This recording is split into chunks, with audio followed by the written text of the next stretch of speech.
Who else did the Shane McMahon dance when he came out on Monday Night Raw? Hey guys, Tom here. This is my Raw review for the 22nd of February 2016. Let's get right into this. There's so much to talk about on this week's Monday Night Raw. It was absolutely epic. So today, we're going to talk about all of it. If you want to hear my thoughts about the Triple H brutal attack on Roman Reigns, you're going to have to wait until the end of the video to learn about that.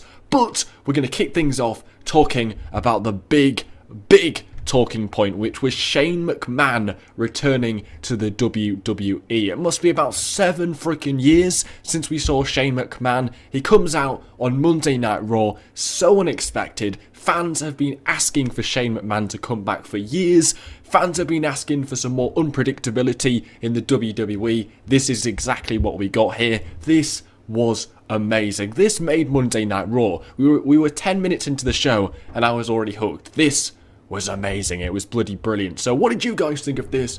I thought it was awesome and it made a Monday Night Raw. Honestly, this show was so much better than the Fastlane pay-per-view. Even the first 10 minutes with Shane McMahon was better than the whole Fastlane pay-per-view. Yeah, I'm saying Fastlane because it really was lame, but this Monday Night Raw was awesome. We kicked things off with Shane McMahon interrupting Stephanie McMahon's acceptance of the Vincent J. McMahon Legacy of Excellence Award. We didn't know much about this award, but the name is absolutely hideous. It's so long, so I was sort of thinking maybe it's going to be a little bit of a piss take. It was, because Vincent Kennedy McMahon gave it to Stephanie McMahon, which is just taking the piss, but it's kind of the same old authority stuff. Then we got freaking Shane O'Mac coming out.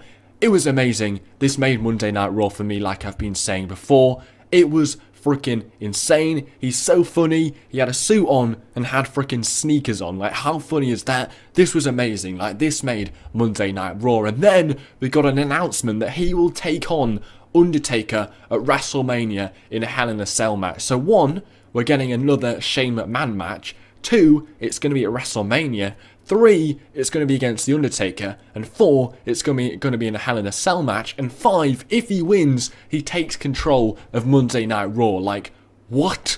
This is amazing. This is so much better than Roman Reigns against Triple H. Like, oh my god. This segment was amazing. Shane McMahon's back. What an explosive way to start Monday Night Raw. Like, literally, this was bloody brilliant. I can't wait for that match at WrestleMania. He's getting on a bit. I think he's about 45 now. Fingers crossed it's a good match, but that is definitely something. And they've finally given us a reason to watch WrestleMania this year, because so far, Reigns against Triple H does not interest me one bit. This is freaking amazing. Monday Night Raw at this point, we're 10 minutes in. Awesome. Then we got another awesome thing, because we got the New Day defeating Neville and the Lucha Dragons. This match was awesome. The ending was freaking insane, because Big E, he goes for his spear onto the outside. He falls onto the outside because he misses whoever he was going for. Then we get a standing flip from Neville onto the outside. And then Kalisto does another flip using Neville as a propeller. He jumps off Neville onto somebody else. That is freaking insane. Then the match ends with the New Day winning as Kofi Kingston gets the pin for the New Day. Honestly, this match was awesome. I wouldn't have minded if this match went on for another 5 or 10 minutes. I mean, in the grand scheme of things, it doesn't really mean a lot. It doesn't mean anything. The New Day don't really have any beef with Neville or the Lucha Dragons, but it was an insane match. It was really, really good. Yeah, it was awesome. You had, well, everybody in this match performed really, really well. They're all really entertaining. Great match to start Monday Night Raw. We're half an hour in so far to the Raw show this week. So far, it's been bloody amazing. Then we got Paul Heyman coming out to say that Lesnar needs a new opponent for WrestleMania now that Dean Ambrose cost him the main event of WrestleMania last night at the Fastlane pay-per-view. They then showed us a clip of when Dean Ambrose was attacked by Brock Lesnar when he entered the arena for Monday Night Raw. Like, this is something which is interesting. We never see any interesting builds for a pay-per-view match anymore. Usually, if they want to build a pay-per-view match, they'll have somebody beat somebody else, then they don't like it, and then apparently they've made a pay-per-view match out of it. But having a fan video of somebody recording Brock Lesnar pelting Dean Ambrose and absolutely murdering him outside the arena on a fan video. That's unique. That's an original way to build the match. That is awesome. And what they did was they released this video a few hours before Monday Night Raw, so fans had seen it and they were like, yeah, I need to watch Monday Night Raw, and found out what happened to Dean Ambrose and Brock Lesnar. Really good way to get people interested in Monday Night Raw this week. And it was awesome. It's original. It's something new that we haven't seen before. I liked it. I think this match is going to be insane. I think the build towards the triple threat match, it was all about Dean Ambrose and Brock Lesnar. It was funny, it was exciting, it was interesting, it was original. You saw the lunatic Dean Ambrose, he was like, just bring it to me, Brock. It was funny. I like it now that they're using that as a WrestleMania match. I think Ambrose against Lesnar is going to be insane. We've already seen what they can do. We saw it a few weeks ago when Ambrose was just asking for another F5 off Brock Lesnar. It's going to be insane. And this is just bloody brilliant because Paul Heyman's promo was amazing. He just basically summed up that Brock Lesnar was angry. He even ended up punching a microphone and having to get a new one because he broke it. Bloody brilliant.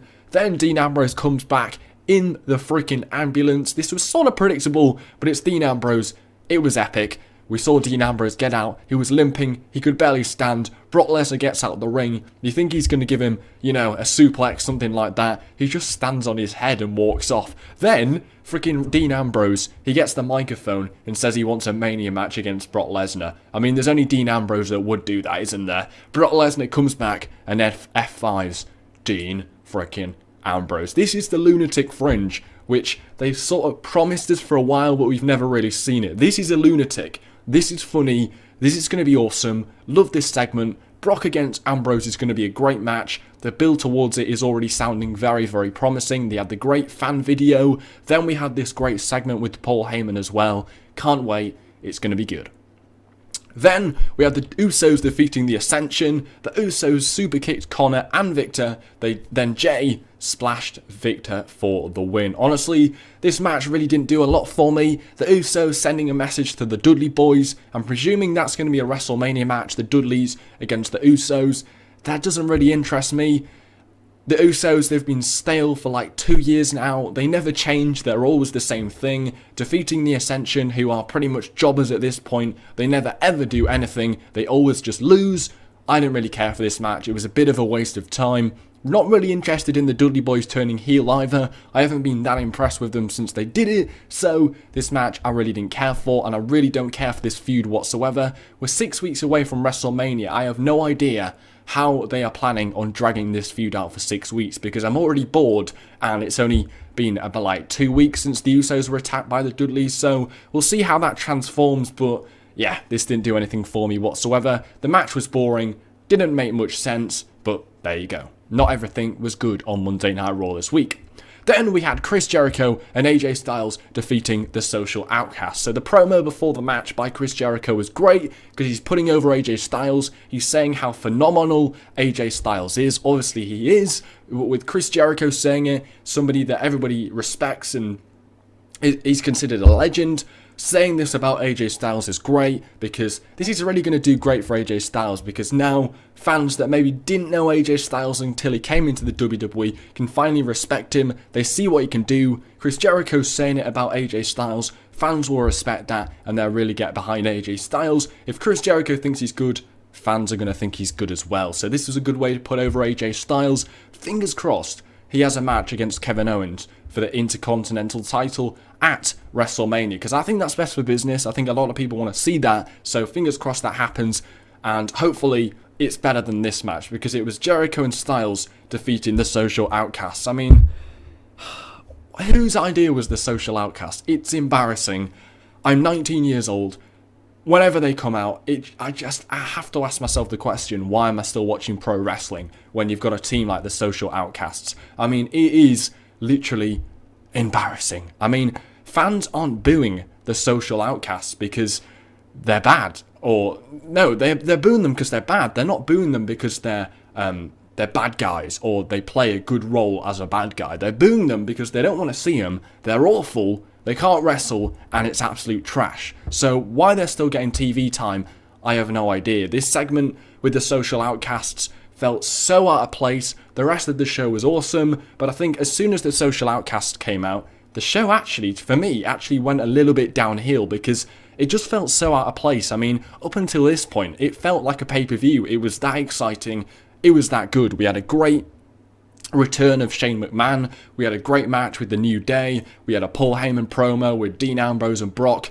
All great stuff. And then the Social Outcasts come out. I mean, yeah, that's exciting, isn't it? No, this absolutely ruined the show. It went downhill from this point, and it just felt completely out of place. The ending to the match was pretty good, though, because you had AJ Styles do a flying Superman punch, and then you had Chris Jericho win with the Walls of Jericho. Not sure why they didn't give AJ Styles the win. Maybe he should have hit the Styles Clash for the win for his team, because he is the new guy, and you think they'd want him to give him the momentum in this match. But I suppose since Jericho lost at Fastlane, they probably were thinking, we should give the win to Chris Jericho here, since he did lose the night before. But there you go, Chris Jericho and AJ Styles going over, and yeah, the Social Outcasts, you suck. Anyway, moving on, we had the Wyatt family defeating Kane, Ryback and Big Show when Ryback abandoned Kane, allowing Bray Wyatt to win with the Sister Abigail. So yeah, this was literally the same match we saw the night before. The match at Fastlane sucked. This match sucked even worse, so why do it again? I have no idea. I mean, the match at Fastlane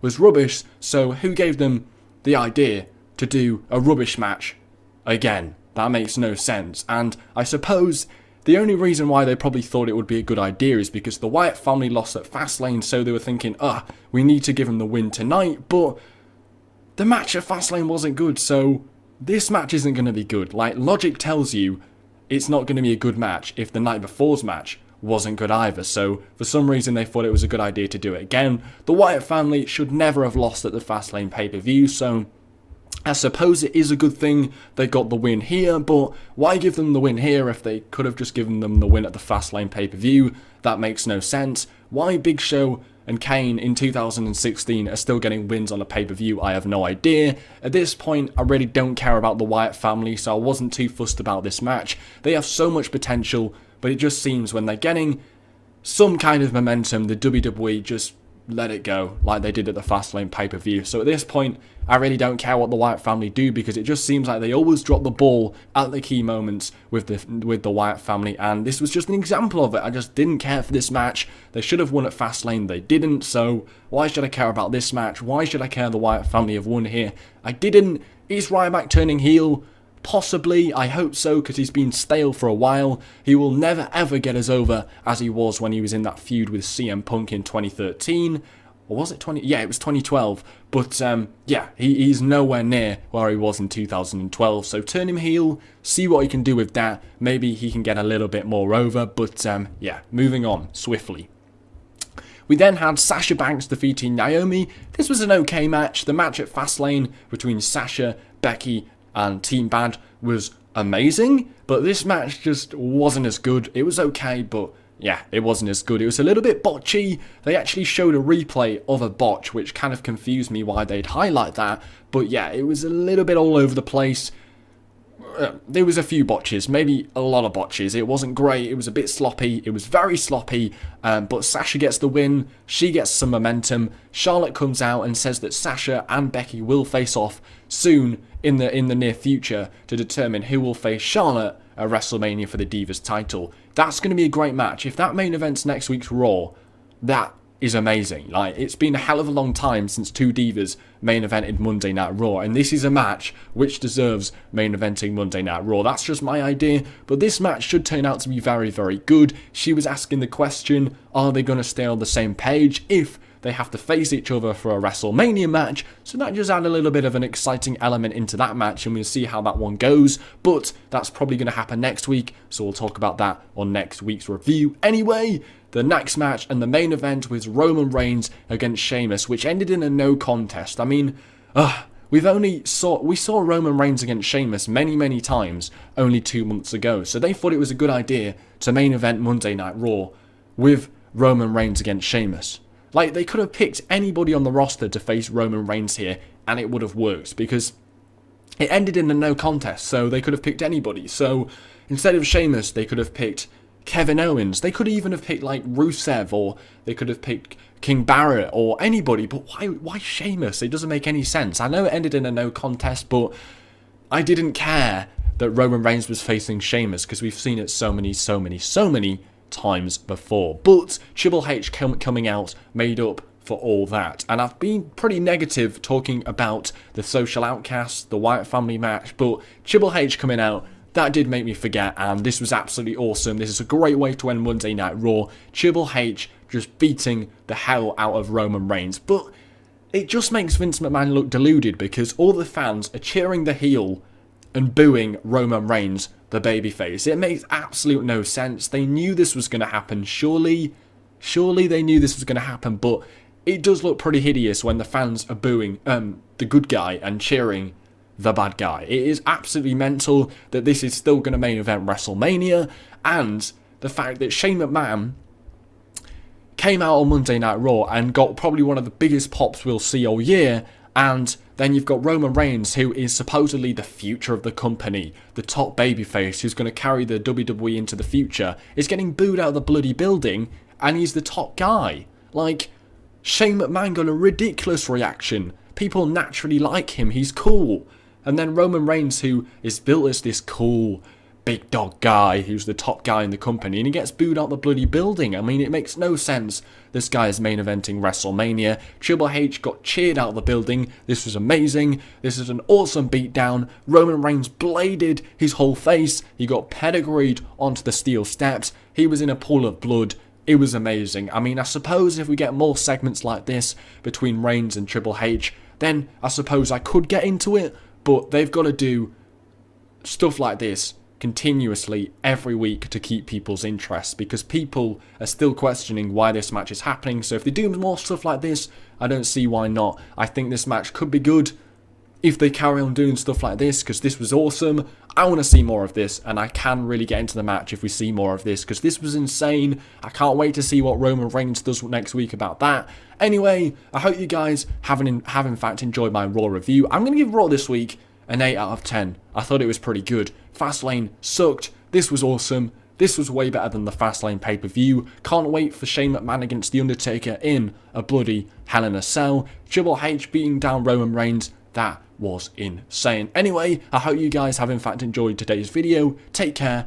Smash the likes. Follow me on Twitter and Facebook. Also, I put a really funny Snapchat on my official Snapchat page, which is Tom Cushney. Go check it out. It's my reaction to Shane McMahon coming back. Go watch it. If you add me on Snapchat, it's just literally Tom Cushney. There's a link in the description to add me as well. So take care, guys. Spiky hair. Alright guys, Tom here and welcome to a new video, and today I am bringing you top 10 WWE Extreme moments. Let's get right into this, guys.